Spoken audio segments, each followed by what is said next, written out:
What's up, everybody? Welcome to Podcast Now. I'm Alex, and in this video, I'm going to be reviewing A Plague Tale: Requiem. Now, I, of course, want to give thanks to the publisher really quickly for giving me a code to this game. I enjoyed my time quite a bit, and we'll talk about this. This really is, I don't do the title in some exaggeratory kind of way. This is my favorite game of the year. This is my game of the year in 2022. Now, it could be beaten, and also that doesn't mean that this is a perfect game. In fact, it's not. It's very rough around the edges. We're going to be talking about some of the negatives, specifically in its own section in this video, so stay tuned. But I really was blown away. This is a game I was talking about for a long time. I had very high hopes, and that's another thing. I went into this game with extremely high expectations. I wanted this to be a game of the year, and although, again, some things kind of disappointed me, overall, it blew my socks off. It really did, and I really do walk away from this game thinking, yeah, this is the strongest game in a lot of different aspects than any other game so far in 2022. So quick background things. I like to throw this out here, and I do think it helps people. So this game took me about 14 hours, almost on the dot, to beat. Now, I bring this up, and I also like to talk about, you know, could you do it faster than that, or could you do it slower than that? I think the answer to both of those is easily yes. Now, for me, there's a couple things that slowed me down. I died several times. Figuring things out, I guess, took me a little, but I don't think it took that long. But there were two game-breaking that I had to actually restart the game and all that kind of glitches. One wasn't a big deal. I maybe lost like 30 seconds. The other one, I lost like 30 plus minutes. I went through a whole section and I couldn't like retreat. I couldn't restart the section, so I had to restart the chapter, which put me back about 30 to 40 minutes. So, you know, it took me 14, but that's because I captured everything. I really think you could beat this game in 13 or maybe even 12 if like you're very skillful, you don't die. But here's the deal, like, can you beat this game longer than that? Can you go through it longer than just 14 hours? Yes, I really think you can. There's plenty of opportunities in this game to go around to explore, and they do it in some pretty cool ways too, with collectibles that have some story elements to it. But you know, oddly enough, they said in their, you know, when they were kind of going around, they said 14 to 16 hours is the average length, and that was what the developer said. That's kind of right. Now, again, like, without glitches, without me being an idiot sometimes, I think 13 is probably kind of the average. We'll see what the average actually is, but I could see 12 if you're really good, 13, and then if you take your time, you do everything in the game, you can easily get 15, 16, 17 hours. So just so you all know that. And I also played this game on PS5. I know you can really crank this game up on PC. I got the code for PS5, and the game looks phenomenal, and let's kind of start there. One of the main positives that I've always thought was going to be in this game, and it was, were the visuals. This game looks absolutely beautiful. Don't forget, this is a AA game. This is technically not a AAA. It's better than most AAA games. It looks like a AAA game. It feels, you know, somewhat close to a AAA game, but it really isn't. It's actually more, I mean, it's kind of in that middle, you know, section between indie and these huge grand projects. But one of the things that does blow you away in this game, or it should, is how good the game looks. The character models, you know, Amicia, Hugo, all of these characters look so good, and that'll come back, right? Because you kind of need character models in order to do the emotion and the character acting, which this game has, but also the environment. The environment, all of them in this game are incredible. And I almost feel like they were like flexing a little bit, because multiple times in the game, they basically walk you into like these kingdoms. Now, I won't spoil anything, but they walk you into these kingdoms that just are so beautiful. They're full of life, and it's a linear kind of experience when they do this, so you have to go through certain paths, and it's like, yeah, you guys are just flexing on us that you know your game looks good, and you know you have all these details and these characters. The water gets a 10 out of 10. I know I like to rate water in my reviews, and I'm going to start making that an occurrence. It's a 10 out of 10. The water is beautiful. The lighting is incredible, both during the day, because there's some very beautiful, you know, moments and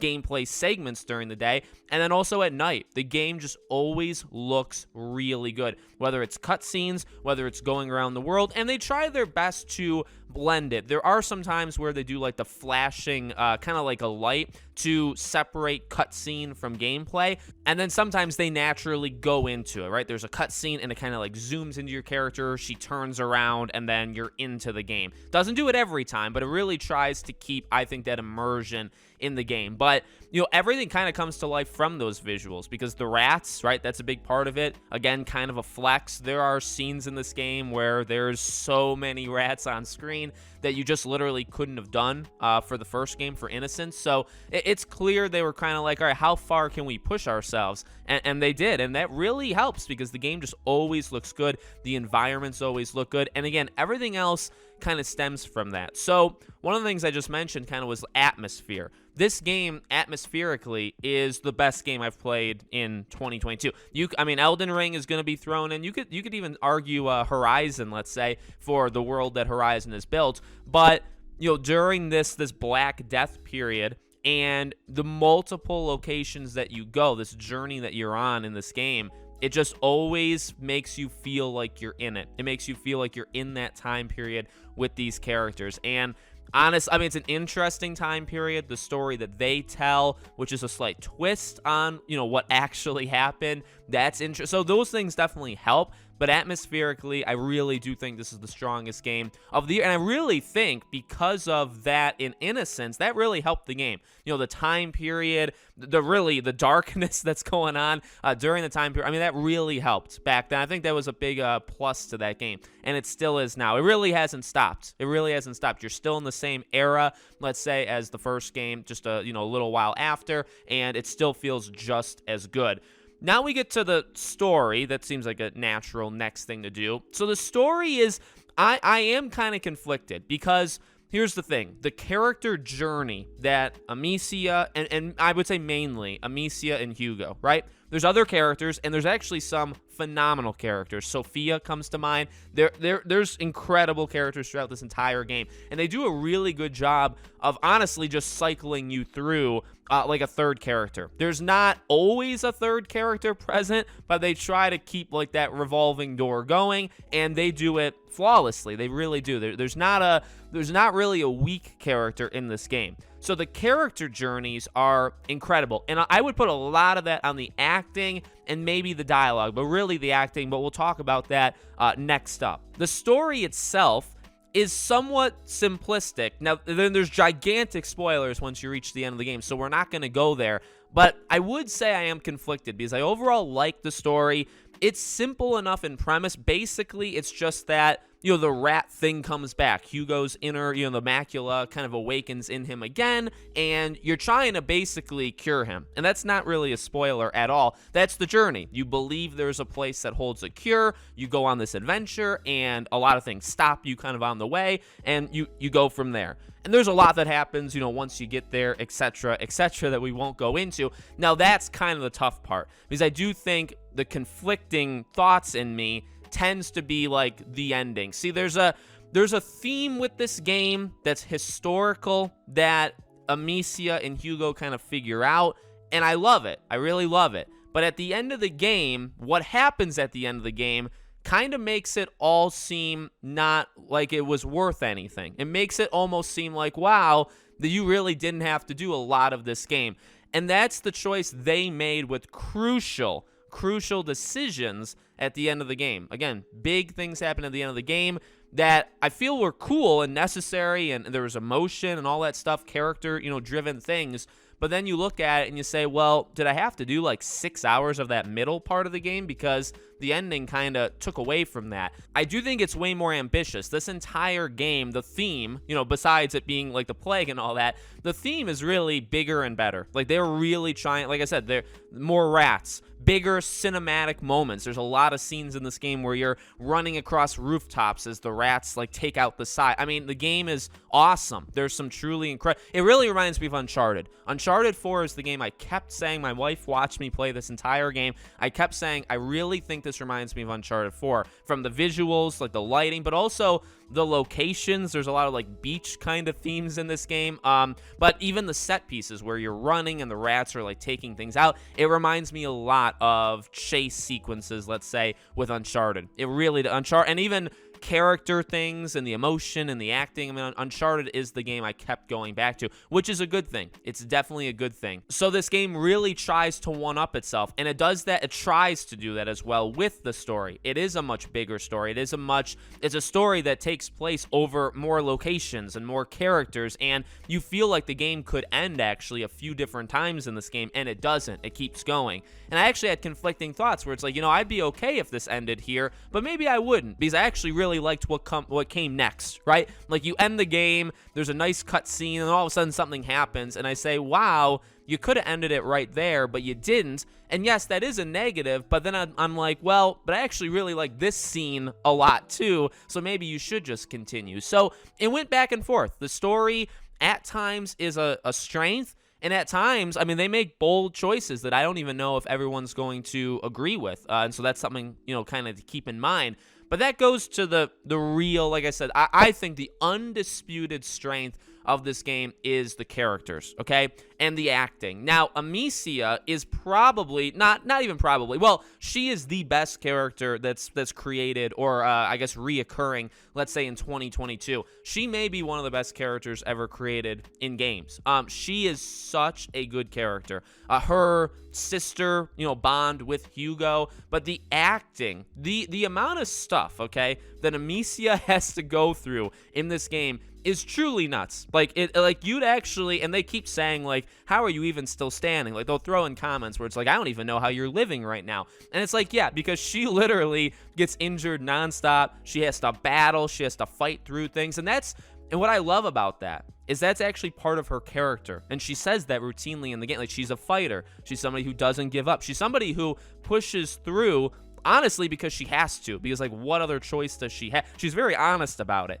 and that reflects the game, because she's just beaten, and not just physically, but emotionally. She takes a lot of hits in this game, both physically and emotionally. She's easily the best character in 2022. She's one of my favorite characters now of all time. I didn't ever put too much stock into her in Innocence. I thought she was good, but I didn't really, I guess, know what they had in her. They lean into her so hard in this game. Now, she's the main character. You have to lean into her, but they lean into her enormously in this game, and she freaking crushed it. Both the voice and the motion capture, they're actually two different people. So both of them did insane, but specifically her voice, I mean, the emotional, like, she cries a lot in this game. She goes through a lot of emotion, so they knocked it out of the park. But like I said, honestly, like, Hugo is very good. Hugo is a kid, and the voice actor for Hugo is also a kid. So, he did really, really good for being so young. But even the rotating third person, they all did great. The acting, like the voice acting, the performances, they are so good in this game. And now that speaks to me as a gamer. That really, stands out to me. I kind of need that to elevate the game, let's say, into like that Game of the Year contender. So not only does it look good, not only is the atmosphere awesome, and I like that time period, not only is the story, really strong at times and a little shaky, but like the characters are masterpieces. That's their main strength in this game. And then the final part of this game, the final section we haven't talked about, is gameplay. So this is easily the weakest thing, I think, of the game. And the odd thing is, again, it fluctuates between incredible sequences and things that I would say, this is awful. This game is broken up, right, basically into just little sections. So you enter like this big, let's say, an arena, but it's just a section of the map. And there's a lot of different ways of going through it. One thing this game does promote is you handle it how you want to handle it. So honestly, for most of the game, I actually was very stealth. I was very quiet. I would sneak through a lot of the guards. I wouldn't actually kill. I mean, I would kill, but I only kind of killed who I needed to and kept going. Sometimes you don't really have a choice. Sometimes you do. And I really like that. So the choice of how you handle this game is spectacular. And again, bigger and better. Because in the first game, you also had that, but you were very limited in your weapons, so you also had to consider that. This game, like, there is more than enough to, handle these guards if you wanted to. You have multiple different weapon, say, varieties, right? So you can do it. But you don't have to. Now, sometimes that works really well, and honestly, there are some incredible, like the mapping, how it's mapped out and how you can follow the grass and kind of hide in through these buildings and do these jump, how you can use rats, how you can extinguish fires. There are some genius moments in this game, and there's also moments more than anything. There's moments that when you leave the section, right, and it hits a cutscene and you go to the next section, that you think back and you say, that was awesome. Like that, I feel good about myself that I didn't kill any guards, or I managed to kill all the guards, or I made it through that section. Like, you feel good. And I feel like that's really good design. When you feel like, man, it was challenging, but I took this jump into a window and then I went out through this door. Like when you say that to yourself, that's a pretty good thing. On the flip side, there were some moments I thought were really dumb. Enemies are odd in their walking patterns. Sometimes they see you at weird angles that you're not really used to. So, maybe in a game like an Assassin's Creed, you wouldn't get seen. You will get seen in this game. You know what I mean? So it's just kind of off-putting. There's also some sections where the enemies just keep coming, again, where you have to kill them and they're like waves, that I wanted to bash my face in, honestly. There are some really bad moments in this game, and I don't want to discount that, because the thing with this game is this. It is my favorite game of the year. I walk out thinking that the strengths are just so enormously good that they beat all the negatives. But there are negatives that I was really frustrated with throughout the game. It wasn't just like at the end. It wasn't in the mid. It was throughout the game. Again, 2 moments in this game. Literally, the game broke. I stood there. And remember, I got this early. So I didn't know what to do. And I was like, well, I'm pretty sure a character is supposed to do something. I redid it, and the character did do something. I was like, well, I was right. It was broken. It was literally, I could have stayed here forever, and the game wouldn't have helped me out. That's another thing. This game tells you things to do, but they're oddly specific while also not being it. So there's one moment where they say, like, throw a jar of blank, weapon. And I kept throwing it, but I wasn't throwing the jar because I literally missed out on that word. But they don't tell you anywhere on screen. It's not like in your objectives. It's not a tutorial thing in the middle of the screen. If you miss them saying it, they will not say it again. They will not help you out later. You're just screwed. So you'd have to replay it or just figure it out. And again, it's a AA game. It feels like a AAA game, but it's not. And I feel like that's where it feels like, yeah, this is not actually Uncharted 4, right? Because in Uncharted 4, you'd have these things fixed. That's the flip side of it, where there are some sections that's like, who came up with this design? Who came up with the idea? There's actually one point in the game where there's 2 waves of enemies that are pretty difficult, and you don't have all that many resources, and they do it back to back, and you don't like get new resource. You know what I mean? So it's actually pretty tough. It's like, who came up with this? I don't understand. So there are some moments that made me pretty mad in terms of the actual gameplay, but that's kind of it. The gameplay is definitely up and down, but at its strength, it's really good. And the story, I would say some parts of the story, you could say, well, I think the biggest weaknesses with the story, and you'd have to play it to know what I'm talking about, is just, wow, these decisions you're making right now, they really go against what you were preaching to us for like 6 hours in the middle of the game. There is an overarching story with these characters and how they feel and what they need to do, right, to kind of settle or solve the entire situation. There is an overarching theme that does get paid off, so I will give them credit. It's just one kind of detail that I'm focusing on. That's hard to go too much into detail because you haven't played it yet, but here's the thing. The game is my game of the year, and honestly, I had such high expectations for this game going in that the fact that it actually nailed it, and boy, oh boy, do I want more of these games, right, is honestly a huge positive, because I did hype myself up, and this game easily could have let me down, but the strengths of this game, the visuals, the atmosphere, Amicia just as a character, but there's so many strengths in this game. And final thing, it's on Game Pass. So if you have Game Pass, it's not $60, it's free. There's literally no excuse. Please play this game, support this game, because it's worth $60. I really think I would pay full price for it. So if you have it on PlayStation or PC, it is a full price game. But it is like it's priced that way, but it actually is a full price game as well. This is not a 5-hour thing, and the quality is really all that matters. The quality holds up. So let me know what you guys think. If there's any questions you have that I didn't answer, leave it in the comments. I can try to answer it there. Pick up the game tomorrow, and yeah, thank you for watching, and I'll see you all on the next one.